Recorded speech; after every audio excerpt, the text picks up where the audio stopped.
Ele nos apresenta uma história real de um jovem teve a oportunidade dada pelo Pai de ele se encontrar com Jesus.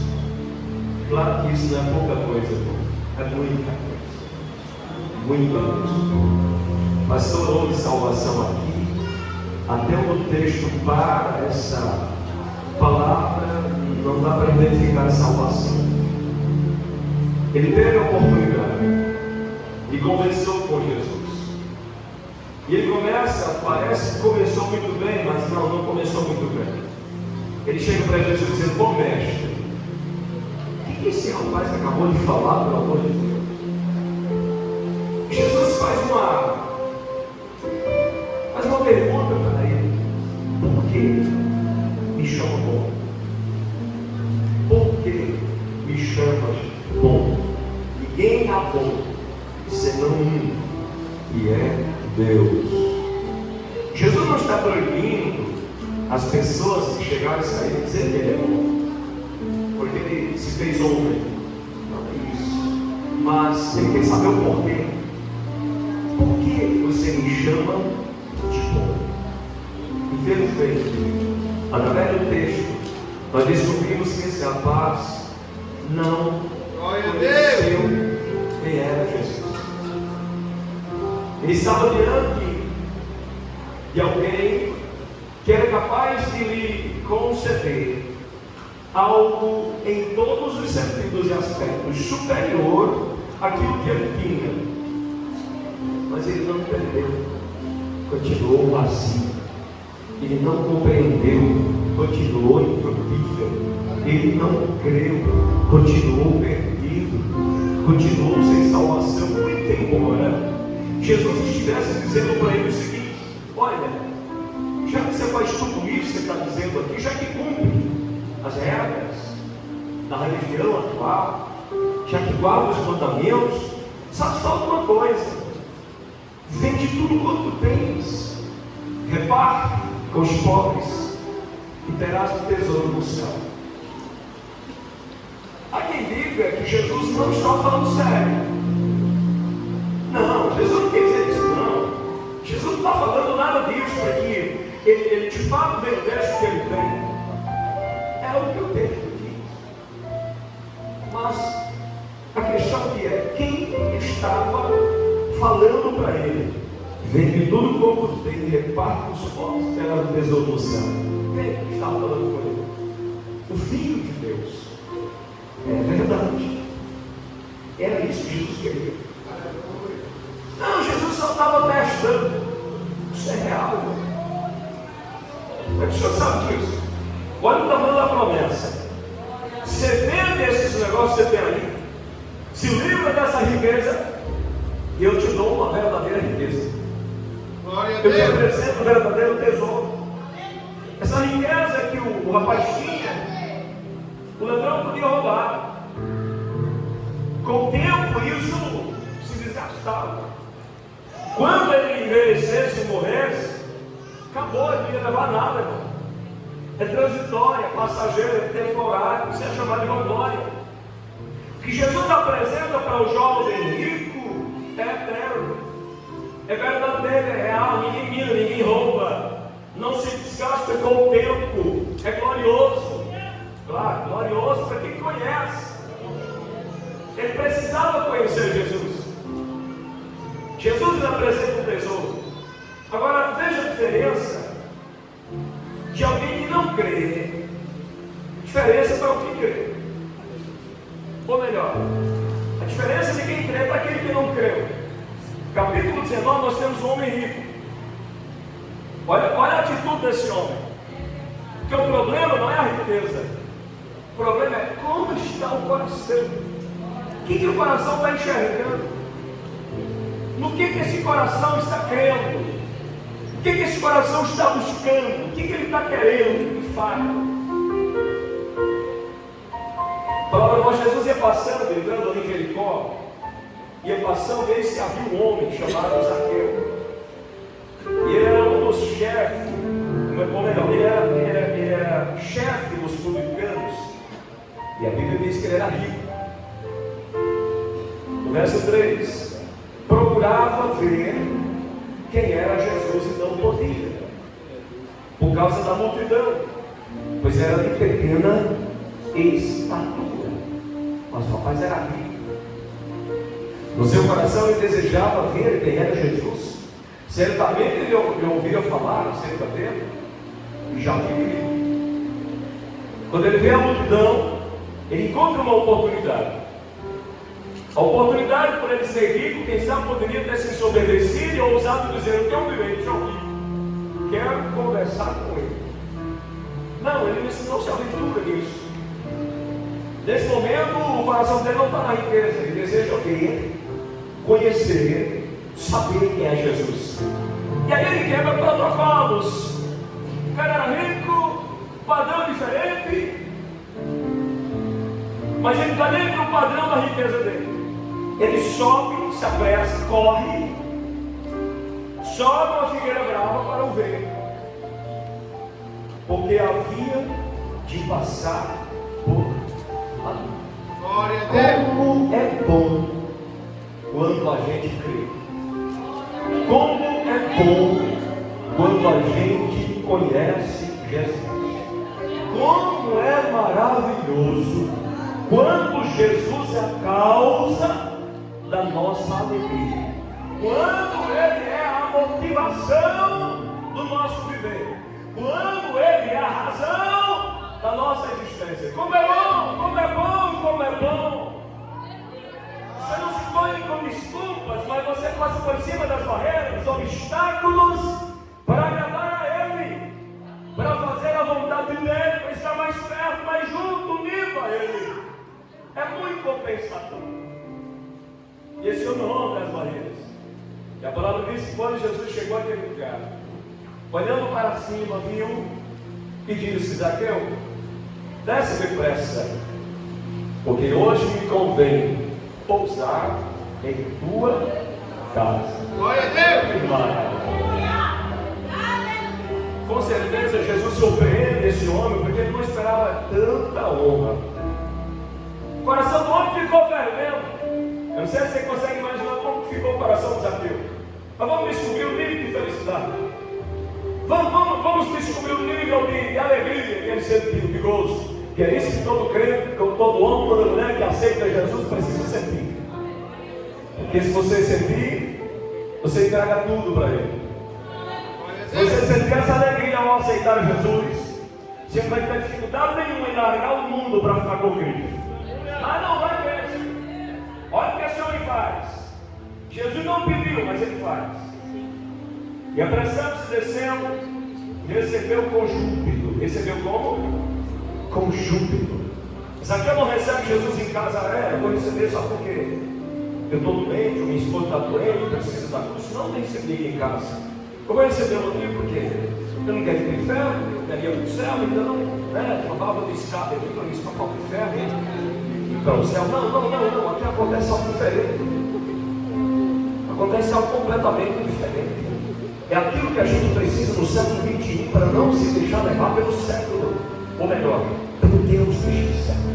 Muito sutil, muito traiçoeiro, muito perigoso, muito escorregadio, e infiltrando-se na mente das pessoas, devagarinho está conseguindo levar uma multidão para longe da presença do Rei.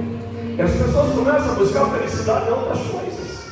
Por que você acha que as pessoas começam, em vez de buscar alegria na presença de Deus, começam a buscar alegria nas baladas, começam a buscar felicidade ouvindo uma música profana, ou buscando praticar as coisas que a carne oferece, porque está perdendo o contato com o céu, está perdendo a alegria com Deus, não tem mais prazer. Quando a Bíblia diz que Jesus entra na casa desse homem, ele recebe ele com alegria. Olha a expressão. As pessoas murmuram. Não importa se alguém vai murmurar com você, se você está lançado aos pés de Jesus, entregando tudo para Jesus, deixando o mundo para agradar a Jesus. Não importa a opinião de terceiros. O que importa é adorar a Deus. O que importa é estar diante do Senhor, é servir ao Senhor. E a palavra diz que as pessoas murmuravam dizendo assim, que Jesus entrou, o senhor entra aqui, para ser hóspede de um homem pecador. Levantando-se Zaqueu, disse ao Senhor: Senhor, eis que eu dou aos pobres metade dos meus bens. Jesus pediu? Jesus pediu para ele? Não. Precisa nem pedir, você já está pronto. Quando você ama, quando Jesus é a causa da tua felicidade, quando Jesus é a tua maior riqueza, quando o reino de Deus é a sua maior riqueza, você já está pronto, já está. Tem gente que, se Jesus mandar, então, por amor a ele, você não espera ele mandar. O que não presta, você já joga fora. O que lhe atrapalha, você já joga fora. Por quê? Por causa da alegria e ter Jesus presente na tua casa, na tua vida, no teu coração. E a palavra diz que ele segue dizendo o seguinte: eu vou dar metade para os pobres. E se em alguma coisa eu defraudado alguém, vou estar disposto a abrir mão de mais dinheiro, o restituo quadruplicado, quer dizer, o restituo 4 vezes mais. Era a fama de cobrador de imposto, enganar as pessoas. Era famoso entre eles defraudar as pessoas. Então eu fico pensando, sabe que ele ia ficar com alguma coisa? Ia sobrar alguma coisa para ele?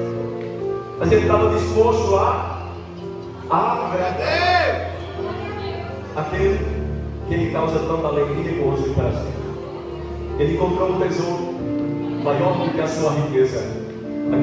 Aquele tesouro que o rico não percebeu, não compreendeu, não conheceu, não viu, não enxergou. Zaqueu chegou. E ele abre mão dos tesouros passageiros aqui, temporários, pequenos, por um tesouro maior. E a Bíblia vai dizer para nós acerca de uma parábola. Jesus está ensinando, Jesus está instruindo. Mateus capítulo 13, verso 44. Jesus está instruindo. E ele também ensina através de parábolas. O que o Senhor quer dizer com essa palavra? É que crente precisa ter no seu coração a real alegria e felicidade que lhe motiva a estar de pé, e não é em coisas, é em uma pessoa, é Jesus a alegria do nosso coração. A Bíblia diz que,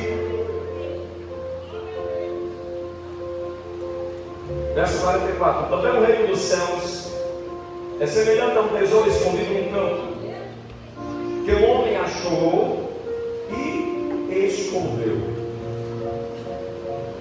E pelo gozo dele, vai, vende tudo quanto tem e compra aquele campo. Porque ele vendeu tudo quanto tinha, pelo gozo do tesouro. Se Jesus é o nosso tesouro, não é difícil se livrar das coisas que estão igual carrapato no campo, apregados, sugando a liberdade. Se o seu gozo está em Cristo Jesus, se Jesus é a tua real alegria e felicidade, não é difícil. Pastor, porque é jovem é difícil. Não é difícil. Depende da alegria que você sente por Jesus e com Jesus. É bom. A melhor coisa é conhecer Jesus. A maior riqueza, o maior tesouro. Você pode não ter nada nesta vida, aparentemente nada, mas você pode ser rico. Rico por ter Jesus no seu coração, na sua mente, no seu espírito, na sua alma. Rico por ter Jesus na sua casa. Rico por você poder conversar com Ele todo dia. Rico por poder cantar e sentir a sua presença. Meu Deus do céu. Jesus reforça com outra parábola, dizendo: outrossim o reino dos céus é semelhante a um homem negociante que busca boas pérolas. E encontrando uma pérola de grande valor, foi, vendeu tudo quanto tinha e comprou-a. Glória a Deus. Ele abriu mão de tudo por uma só pérola. Embora o texto não mostre a alegria citada aqui novamente, o gozo, Mas não faz sentido vender tudo para conseguir algo que não te traz alegria, gozo, prazer, satisfação, completude. O reino de Deus, o reino dos céus, a pessoa de Jesus Cristo deve sempre, do momento da nossa aceitação até o final da nossa vida, ser a razão da nossa alegria, a fonte da nossa felicidade. E aqueles que têm Jesus como fonte, eles não ficam buscando lá fora, eles não ficam buscando lá no mundo. Eu vou buscar um momento de descontração, porque senão eu enlouqueço. Não, nós precisamos ser loucos mesmo por Jesus. Precisamos ser loucos, mas loucos por Jesus. Perante os olhos do mundo é loucura, mas para Deus é ser sábio. A verdadeira sabedoria é negar-se a si mesmo, por amor àquele que o alcançou, quando você estava morto, perdido, sujo, manchado pelo pecado, totalmente incapacitado, sequer de levantar os olhos ao céu. O Senhor enviou seu Filho para morrer numa cruz. Ele morreu numa cruz de braços abertos, deu liberdade e vazão completa ao Espírito Santo para agir em nossas vidas, convencendo-nos do pecado, da justiça e do juízo e revelando-se para nós. E uma vez conhecendo Jesus, vida que segue com Cristo de mãos dadas até o céu, a felicidade emana do relacionamento do homem e da mulher de Deus com o próprio Deus. É preciso voltar a cultivar a presença do Senhor, este primeiro amor. E talvez alguém deixou por aí, lá atrás, mas esse primeiro amor é possível ser vivido hoje. Mas, sabe, é preciso se livrar dos embaraços. Tem muitos embaraços. Para ser sincero com você, alguns identificados pela Bíblia com muita clareza, como pecado, transgressão, desobediência. Outros são tão sutis que são praticamente imperceptíveis. Esses são os mais perigosos. Aqueles famosos que fazem parte daquela frase muito conhecida: tem nadinha, não tem nadinha. E esse não tem nadinha vai prejudicando o relacionamento do crente com Deus, ele vai afastando, fica devagarinho. E aí o crente perde o gozo pela vida de oração. Ele já não sente alegria e prazer em ler a Sagrada Escritura e ouvir Deus falando no seu coração. E aí ele perde a importância, que para quem jejuar, quem conversa é dos pastores que já são velhos, sabe, esse povo mais velho. Não, todo crente, todo homem, toda mulher de Deus, aquele que conheceu Jesus, que nasceu de novo, precisa entender que a vida do crente está em Cristo Jesus, o Senhor, mas é preciso que Ele esteja no nosso coração, o qual precisa estar ocupado por Ele mesmo. Não é possível Jesus estar quando eu coloco outra coisa no lugar dele. É prioridade, Jesus é prioridade. E se Jesus está dentro, tem vida, tem vitória, tem cura, tem renovo, tem transformação, tem libertação, tem fé, tem esperança, tem triunfo, tem vitória, tem derrota para a opressão, tem derrota para a depressão, tem derrota nem fim para a ansiedade. Porque Jesus está dentro, porque Jesus está presente, e a presença dele nos causa grande gozo e prazer.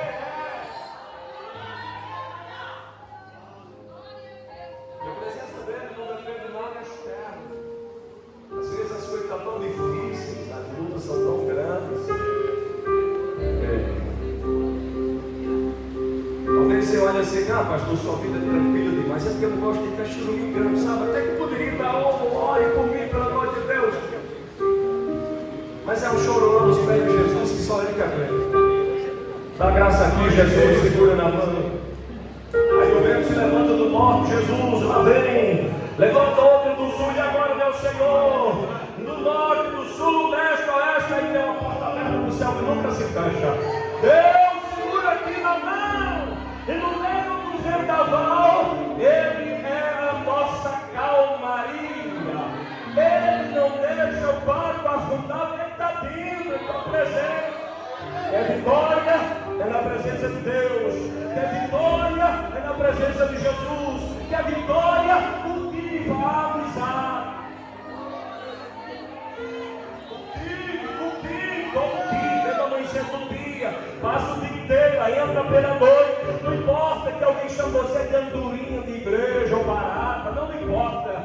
Não importa que alguém diga agora é santarrão, porque só quer viver orando e falando com Deus. Não importa a opinião de terceiros. O que importa é o seu relacionamento com Ele. E a nossa querida EBD nos traz um assunto extraordinário estes 3 meses. E estudando ali a palavra do Senhor, encontrei uma frase no meio daquela lição que me chama muita atenção. Gostei demais daquilo. É quando o autor está ensinando a gente dizendo o seguinte: que quando você, ou quando o crente, se prostra aos pés do Senhor em oração, você está direto em conexão com o Pai, com o Filho, no poder do Espírito Santo. Glória a Deus. Quer se unir com os 3, então vive orando. Glória a Deus. Quer se unir com os 3, de modo que o Pai, o Filho e o Espírito Santo, o único Deus verdadeiro, vai te manter, te segurar e te levar de volta em vitória. Então não se aparte, não deixe de orar. Jesus de Nazaré te espera ali prostrado aos seus pés constantemente. Isso. Ele não fica feliz quando vê a gente procurando vídeos lá nas redes sociais, sabe, aquelas agonias, aquela morredeira. Aí joga lá nos estados. Ai, hoje eu estou morrendo. Ai, que vida sofrida, que vida não sei o que. Aquela melancolia terrível. Não. O caminho concreto é diferente. Entra no quarto, aí você fecha a porta, aí você dobra o joelho, aí se a dor for maior, aí você coloca a face no pó. É você e Deus, é Deus e você. Você desfruta da amizade, você entra ali praticamente falido, mas se levanta restaurado, enriquecido, próspero na presença de Deus. Jesus é o nosso maior tesouro.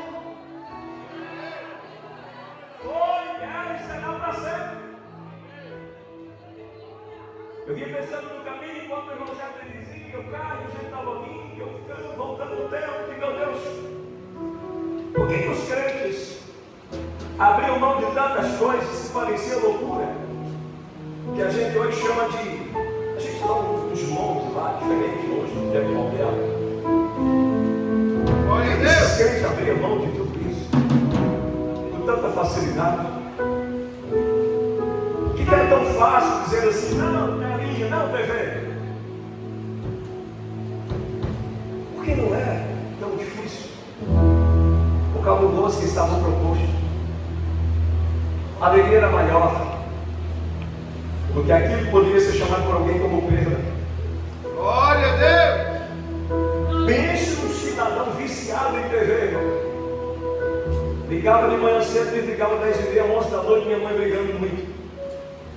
No dia que Jesus entrou no coração, que ele me fez sentir o valor do tesouro. Oh, coisa boa, viu? Oh, alegria. Aquilo não foi visita, não, irmão. Foi não. Às vezes eu vejo pessoas dizendo assim: Jesus visitou a igreja hoje. Não, aquilo ali não foi visita, não. Glória a Não é Deus. uma visita por 25, 26 anos. Glória a Deus. Quando eu saio daquele lugar com aquela presença, aquele gozo, aquela satisfação, aquela maravilha do céu, aí eu chego em casa assim, eu cedo, vou com medo para ligar. Meu pastor veio longe, não tinha ninguém por perto para dizer assim: para com isso, irmão, vai tirar tua visão. O Espírito no coração vai continuar da mesma forma, porque não vai para a palavra. É isso.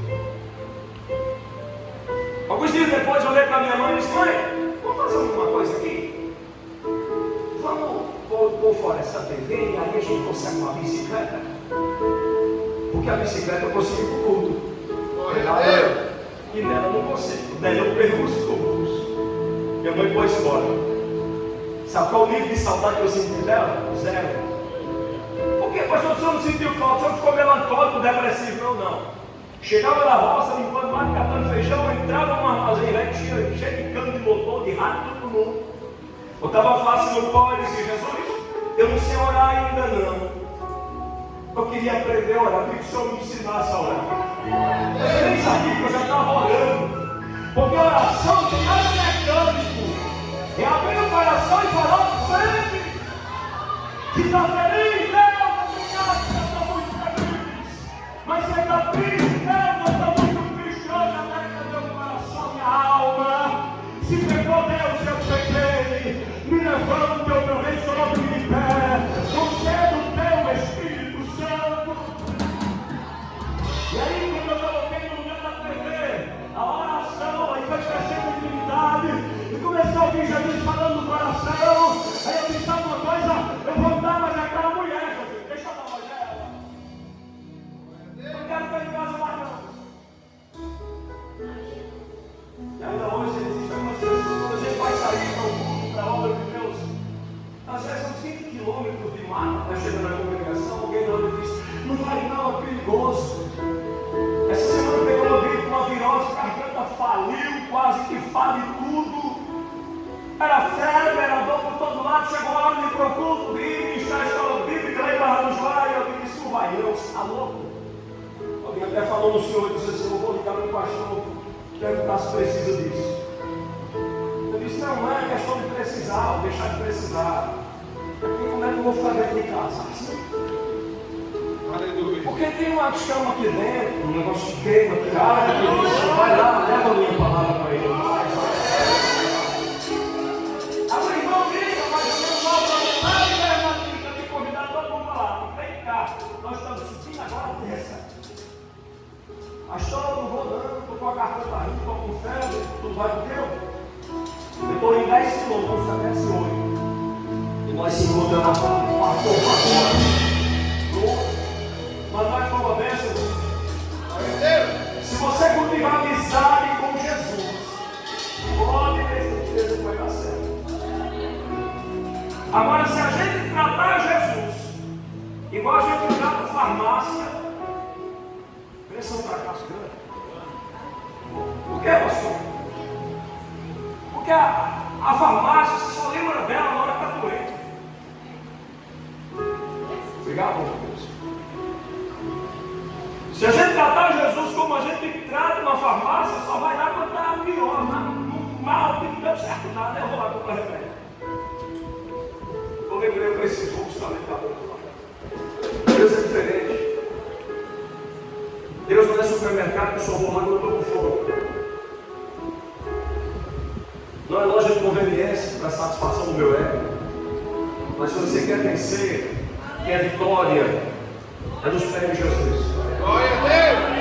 Independente de qual seja a sua idade, quer vitória, é nos pés de Jesus, buscando o que Ele tem para o seu coração, porque Ele tem alegria para dar, e é de graça.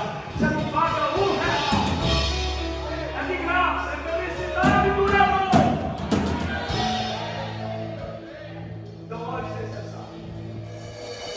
Mas vamos fazer assim. Vamos fazer assim. Vamos procurar esses dias orar até tocar o céu? Vocês sabem o que é isso, né? Quem sabe o que é isso, gente? Glória a Deus. Sabe o que é orar até tocar o céu, né? Até que você sinta o Espírito te enchendo e você ora, chora de prazer, de gozo, de alegria, ora sorrindo, ora bate palma, ora, sabe, expressa louvor, para você conseguir tocar, romper a barreira da carne, e o seu espírito começa a adorar a Deus em espírito e em verdade. Isso é maravilhoso.